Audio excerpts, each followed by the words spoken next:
Let me introduce the moderator of our first section, which is the federal role in advancing smart growth efforts. Ilana Proust, the Chief of Staff of Smart Growth America, is no stranger to those of you who have been at this conference in the past. Ilana has been a featured speaker for us on several occasions, and she described herself last night as a sort of ex officio a member of the CPEC staff. So we're happy to accept her and claim her. So I'll let you introduce your fellow panelists. And Ilana, thank you. Thank you. It is working. Good morning, everybody. It's really early. I'm coming in from the East Coast, so it seems very early to me. But I am really honored to be here today. I have had, as Cordell has mentioned, the honor of working with the Center for Planning Excellence since its inception. I used to work at the Environmental Protection Agency in the Office of Smart Growth. And I had the honor of managing this grant that came through our office to help create the Center for Planning Excellence. And at the time we said, what a funny idea that you're going to create this in Louisiana. There isn't such a history of this. And then I had the chance to come down and meet Boo and the crowd who had been working on Plan Baton Rouge. And I heard about their plans. And their plan was, well, people know how to do planning outside of Louisiana. Why can't we do it here? Why can't we go from parish to parish, from elected official to elected official, and work with them directly to make this happen here?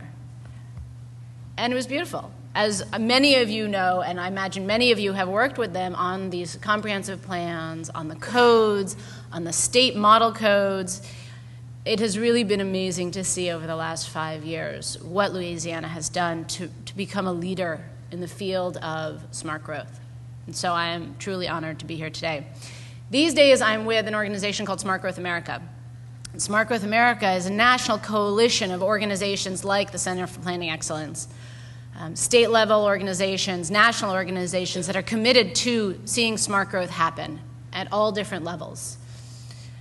We do advocacy at the federal level to make sure that any legislation that's getting passed supports your efforts in getting this done at the state and local level.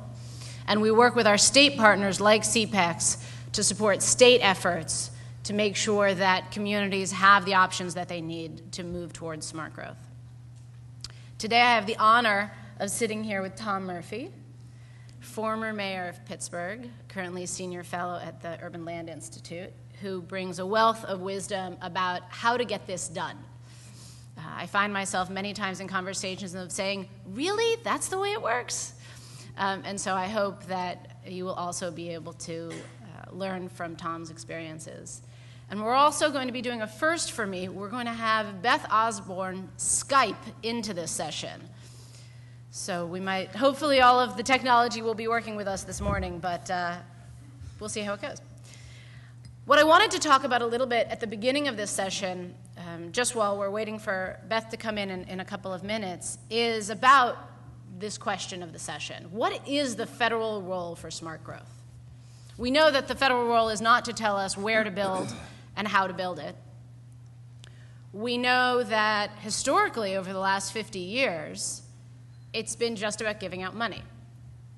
And I think Cordell's point about finite resources is exactly what this is about at this point. That we need to figure out, as local communities, as a nation, how to get more bang for our buck. That when we invest a single dollar in something as a community, as a state, as a nation, we need to know that we are getting a return on our investment. And it's not just a return on our investment in one way. It's looking across different areas. Are we getting an economic return on it that will then invest back into the community or drain resources farther out? Are we getting a return on our investment in terms of improving our environment, our resiliency? Are we getting a return on our investment in terms of the equity of our community, of really bringing people together? It was a first, Skyping into a conference. So I think it's important to just think back on a couple of points that Beth mentioned when we're talking about how does this apply in Louisiana, how do we look at some of these federal programs and how they can help Louisiana or any of the communities within Louisiana. I think thinking back about how these programs at the federal level have been siloed in the past, where transportation money had no idea where housing money was going, where environmental infrastructure investments were working at cross purposes from each other. Where this partnership now at the federal level is really looking at how do we coordinate sewer infrastructure, transportation infrastructure, housing development when we are giving out money. Not saying where it needs to go, but saying we all need to be aiming in the same direction. I think it is amazing to see that there are specific criteria that they're looking at. There's performance measures. They want to see what we are starting to get out of federal investments to make sure we're reaching those goals that Beth was talking about. And I think it's also important to think about the demand side of it.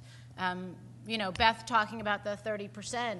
That is from a poll where households very openly opted for smaller homes on smaller lots where they could walk to things instead of more square footage, bigger lots, but farther away, and you have to get places by car. And it was amazing to see because before we did this poll, we really had no idea where that was going to land. And some of the projections that we have seen from demographers have really shown that over the next 20 years between the millennials and empty nesters and their housing preferences, that is going to grow to about 60% of households. And so we see a lot of developers, the ones that are surviving this downturn are ones that had already started to invest more in close-knit communities. And we see the pendulum really swinging in terms of where we see future investment going. But with that, I would like to turn it over to Tom to talk a little bit about how all of this works together in terms of getting it done in Louisiana. And I'm here to tell you, don't pay attention to Ilana. Why do I say that? Because it's about you. It's not about the federal government. It's about a fundamental decision that you're going to make. And the battle is not about planning and design. It's about the soul of our communities. It's about common sense. For 30 years, I've been in love with the idea of how you build communities. Think about where the places of magic are, if you have them. It's a playground where families go and their kids in 10 minutes who didn't know each other start playing together, and pretty soon they have 20 kids involved in something. And it's a place where community happens. It's a festival. It's a neighborhood where people get to know each other. Instead of having garages as your front door, you have front porches where people come and begin to meet each other. When my wife and I many years ago were in the Peace Corps, and we learned an enduring lesson there. We were in Paraguay, a 3-day boat ride up the Paraguay River, so very isolated. And we spoke Spanish, and a few miles through the jungle was Brazil, and they spoke Portuguese. And around us were a number of Indian tribes who spoke different dialects. And the most powerful person in town, we learned, wasn't a person with all the guns or all the money. It was the person who spoke all the languages. And when we came back to America, we found that we were equally divided as communities by race and by class, by where we worked. If you think of people that work in the banking industry or the computer industry particularly, I hardly ever understand what they're talking about. They have different languages. And so for my whole life, as I began to become a community organizer and never thought I'd be mayor of a city, is the idea of how do you build a place that acts as a translator, that brings that diverse elements together. And it can be an individual. I believe the most important people in our community today are translators that can communicate a common vision and can help shape these places where people come together. And that's fundamentally what we're talking about. You've all experienced it, maybe in isolated kind of ways, but think about how we live. And most of our days are spent by ourselves in a car, or at least a major portion of it, we come home. There's very few places as we've designed America that brings people together to build that sense of community. And that's what really smart growth is about. It's about creating those places, not so that they're not the exception to our day, but they're the rule to our day of how people can come together. And it makes economic sense also, but most importantly, it's about how we are going to live as a community. It's about how we bring people together. And let me just say that, since leaving as mayor, I have had an opportunity to travel, and I see this hunger all over America and every community, and developers are getting it. If you look at a recent study that EPA put out of building permits issued in major metropolitan areas around the country. In the 1990s, only 7% of the building permits issued in a city like Chicago were being issued in the immediate neighborhoods of the downtown. In 2008, it was 43%. People are looking for that sense of community. And, how would you like to become mayor of a city that was known as hell with the lid off?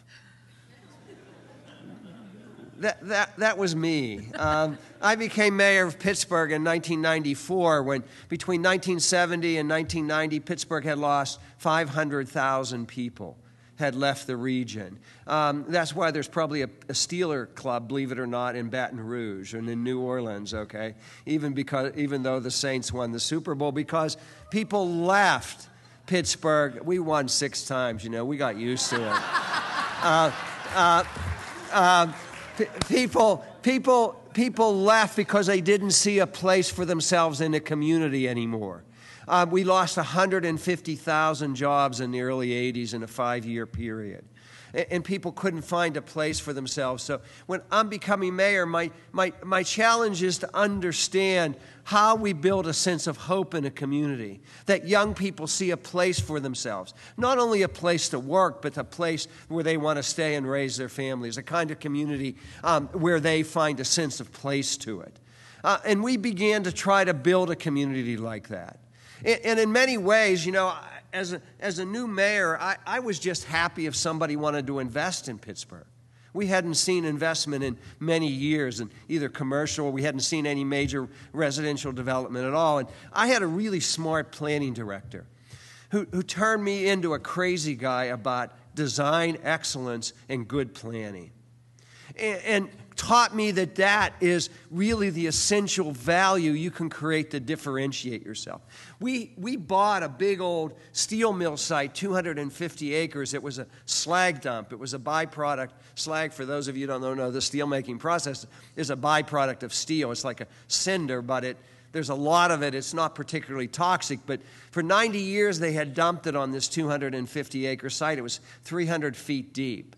And when we bought it, and to think about redevelopment, and people said, nobody is going to live out there. And I'm thinking we're going to develop sort of a suburban cul-de-sac. One of those every half acre and the garages in the front door instead of anything else, and sort of a sterile area. And my planning director said, no, why wouldn't we want to build a neighborhood that looks like the most successful neighborhood in Pittsburgh? It has apartments. It has $1 million houses. It is this mixed use. There's stores sort of mixed in here and there. It's a neighborhood called Shadyside. And why wouldn't we want to build a neighborhood like that? And I had never really thought of that, because for my view was that, the successful neighborhoods are the suburban neighborhoods that are selling. And so we proceeded with the developer to build a new urbanist neighborhood, a neighborhood that has 20 units to the acre instead of 3 or 4. And that has alleys with garages in the back and front porches. And we didn't know if anybody would even think about buying there, and much narrower lots. And so there were townhouses, and there were single-family detached houses of different sizes. There's apartments, all mixed in this 700 units. Of the 250 acres, we put 150 acres into a new park. And this has now been, for the last 10 years, the most successful development in the Pittsburgh region. It's outperforming every suburban development in terms of appreciation and value and demand for product. One of the things that completely caught us off guard, this is right in the city, was was we figured it was going to be young professionals and empty nesters that were going to be largely moving in here. Half the families have small children. We had to go back and sort of replan to put in playgrounds and in places where kids can be. It's a remarkable sense of what people want. You know, we had an advantage over you. We collapsed as a city. We had an opportunity to do it all over again. We had to look at ourselves and say, what do we want to be when we grow up? You've had a pretty good run. And the challenge is for you now is to decide whether you want to position yourself to be a world-class city. You're doing okay. But you have an opportunity to be a world-class city. You have the pieces here to make that happen. You have a world-class university. You have a state capitol. You have a planning organization and a commitment of your civic leadership to want to do something remarkable for your city. People are going to give you 100 reasons why maybe you can't do these things. You know, there's no money and it's the wrong place and nobody's ever going to live there. If they get to define the agenda, nothing changes. It really is your choice.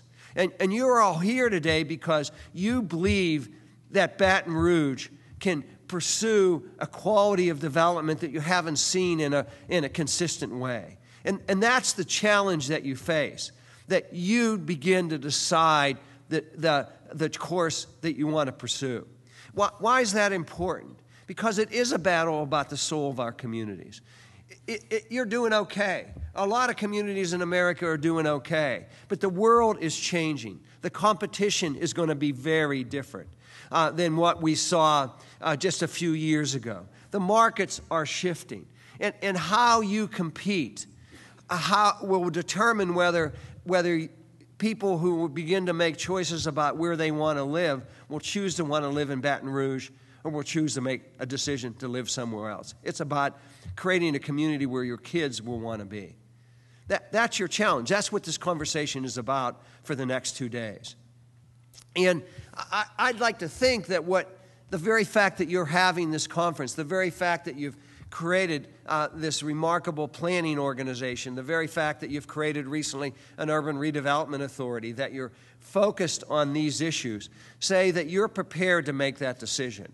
We did that in Pittsburgh, not really, I think, understanding what we were doing. And the results are, in the last year, we've been ranked by Forbes magazine and The Economist as the most livable city in America. How does that happen in 30 years? That a city moves from the most environmentally degraded city in America to one that now is viewed as the most livable. It happens because people made a decision to change their behavior. It wasn't necessarily the political leadership. It was people generally made a decision that they wanted a city that acted, it looked, and that it created a value structure that said these are the important ingredients that make our city work. That's the challenge that you're having a conversation about today. I wish you luck because it is so important. This is so important to succeed because you have an opportunity to lead not only Louisiana, but to lead the country in creating a high-quality community. So I'm going to wish you luck, and I hope that we have a great opportunity to develop not only the plans, but the way to implement them over the next few days. Thank you.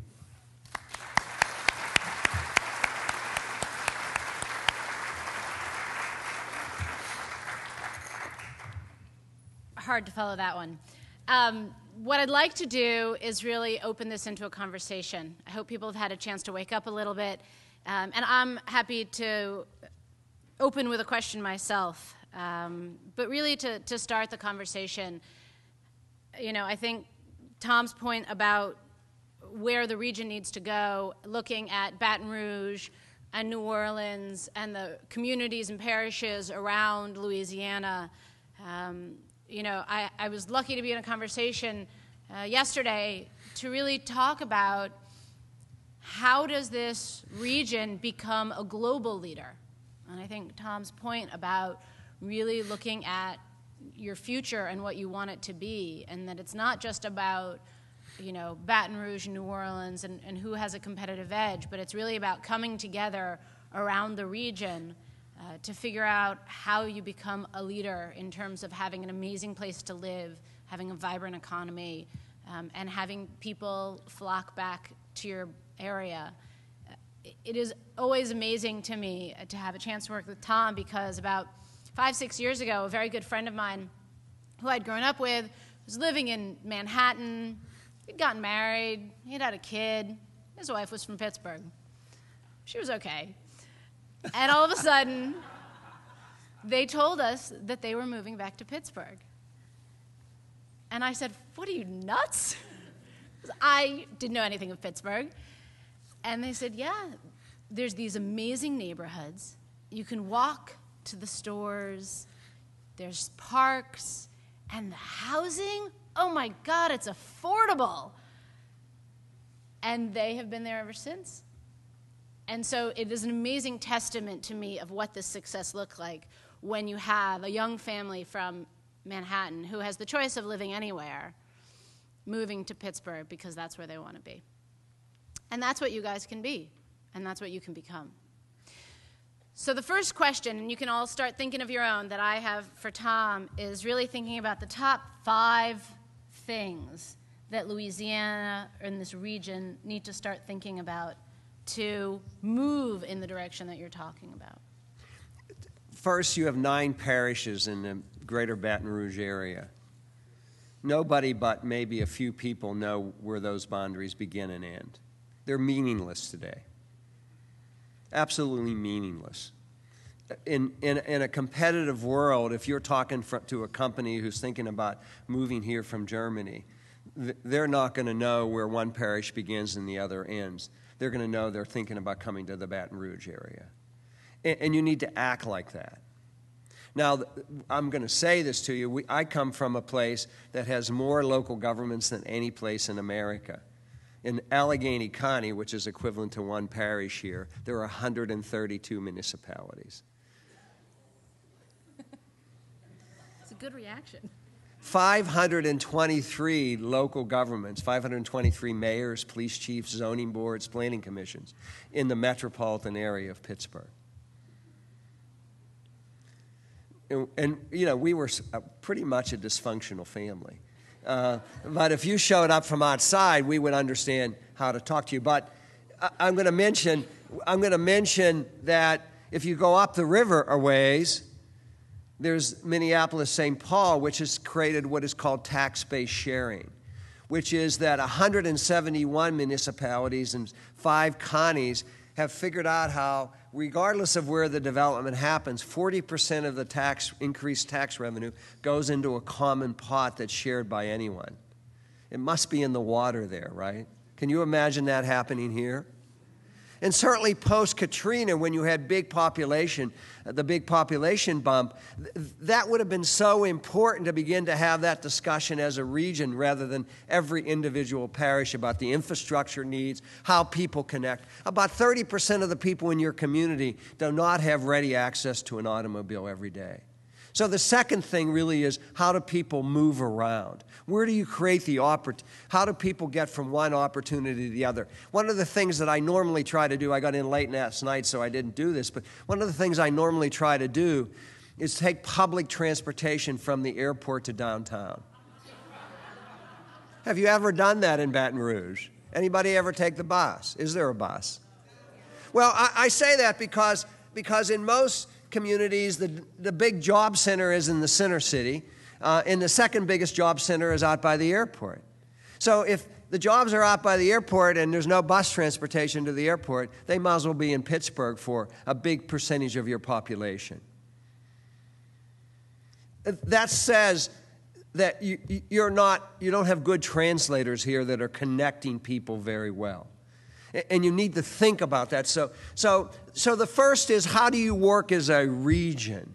So if I came here and I was going to bring 500 jobs to Baton Rouge, and I wanted to, what's the first, who do I call first?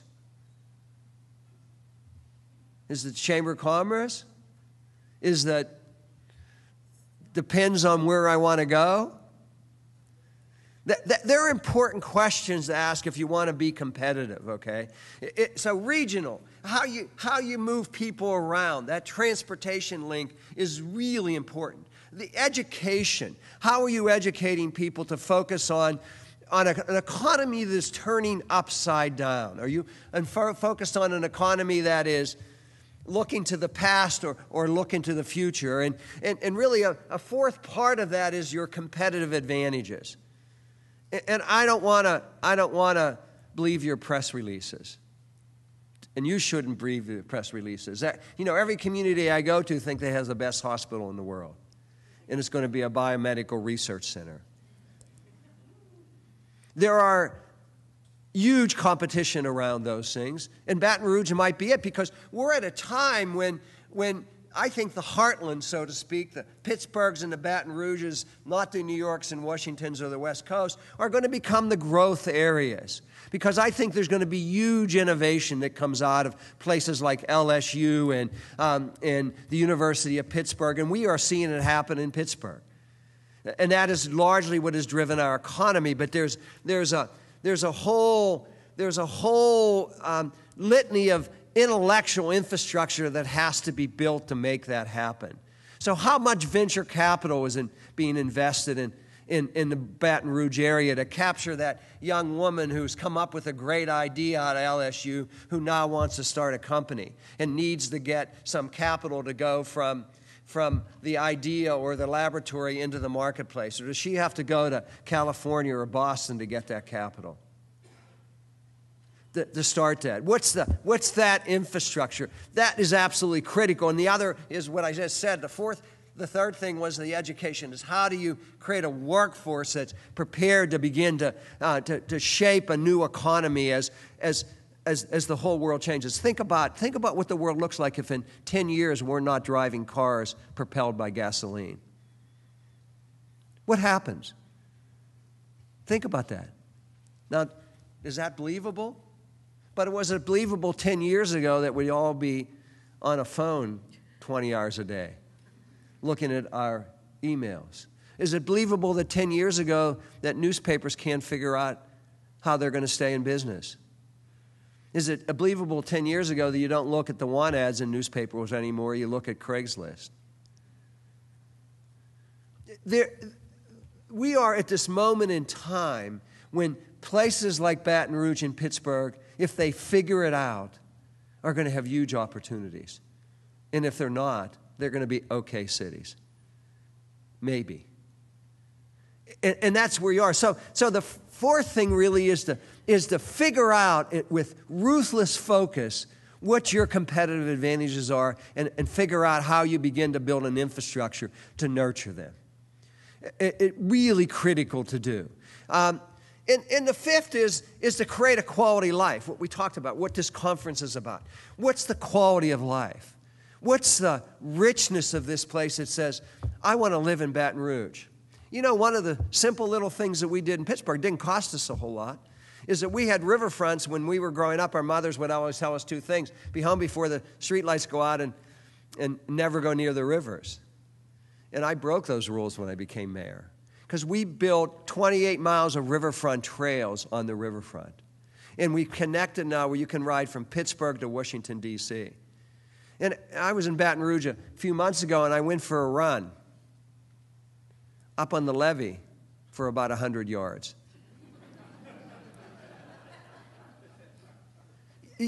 That's a huge underutilized opportunity.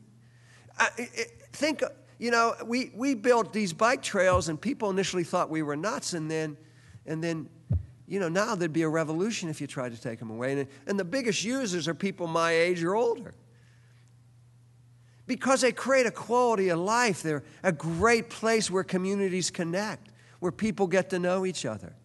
We decided to build playgrounds, but not just playgrounds with swings and slides, playgrounds that would capture kids' imagination. They've become huge community centers. We built water steps, what we call water steps, 50 waterfalls that kids can climb on and sit under. And, you know, and when we talked about doing this, the architects came back with an idea. My lawyers said, Oh, no, we can't do that. There's too much liability. And I said, we get sued 5 times a day anyhow. What's the difference? So, if you go to Pittsburgh, you can see these water steps, and, people prefer to go to those. They're packed on a summer day. And you have better temperatures than we do all year long. Every park you have here ought to have water in it because it's a place of magic. The Mississippi River, magical place. You put a big wall up and you block it and you don't take advantage of it. And I'm sure people have told you about liability and the levee falling down if people ride bicycles on top of it. Every time we tried to build a trail, people would tell me, those people on bikes are going to come and rob us. You need to break the rules. You need to begin to think of what the world ought to look like, not what it is now. How do you build an economic base that gets people excited, and how do you build a community that says this is a place of choice? That's what you're here to talk about. We have time for one question. Why don't you stand up? Hi, my name is Carrie Foley-Kessler with Urban Land Institute in Louisiana. Tom, it's good to see you. Thank you. How are you? One of my questions that maybe some other people are thinking about is how do you incorporate and work with rural parishes and kind of look at this vision not just from a regional standpoint between, say, the regions of Baton Rouge, New Orleans, but also a lot of people in the state live in more rural places, and we have to take them into consideration. So what would you say about that? I think the challenge is that the whole region, whether it is Baton Rouge is the center of this region. People can not like it who live out in the country and say, I don't want to go into the city. But it will be the economic driver of this region. And so that's the beginning of the conversation. The other piece of it is I think it's a shared self-interest. It is figuring out how you begin to make the connections. And I think America needs to evolve in the sense of villages, is that not everybody's going to live in Baton Rouge. People will want to live out in the country, but that out in the country can still have walkable communities. And I think that's part of the challenge as we begin to redesign America. I think that's what people are looking at. Overwhelmingly, the numbers I see say that whether people might not want to live in the city for all the issues that people see in cities, but they might want to live in the country, but they still want to be able to walk to a lot of things and not have to get in a car to go buy a quart of milk. And I think that's the challenge for all of us, is to think is how the rules get changed to permit that to happen. Just to wrap us up, I want to thank Tom for your inspirational words, and I really want to thank the Center for Planning Excellence for bringing us all together, because I, over the last 5 years, have had the honor of meeting such amazing leaders in this community. People who didn't know what smart growth was 5 years ago and who are really champions of this cause from all different sectors and from all different parts of the community. And I think the question to keep asking yourselves over these 2 days is, what do we do next? How do we bring it together? What's the next step? That it's not just a discussion, but it's about making something happen. I want to let you know that there's a couple of resources that we're here at Smart Growth America to help with. We have a sign-up sheet. If you're interested in learning more about what's going on at the national level, I'll leave one in here, and there's one out on the table. We do have a document that summarizes those federal programs that Beth was talking about, the Partnership for Sustainable Communities. That's out on the registration desk. And for people who have less of a background on smart growth issues and want to know more about what does it look like and how do you put it all together, I'm going to be doing a session next about Smart Growth 101. What does it mean? What does it look like? So I want to thank you all for coming in this early to talk with us, and I wish you luck with the rest of this conference and what happens next. Oh, so long-winded. You were great.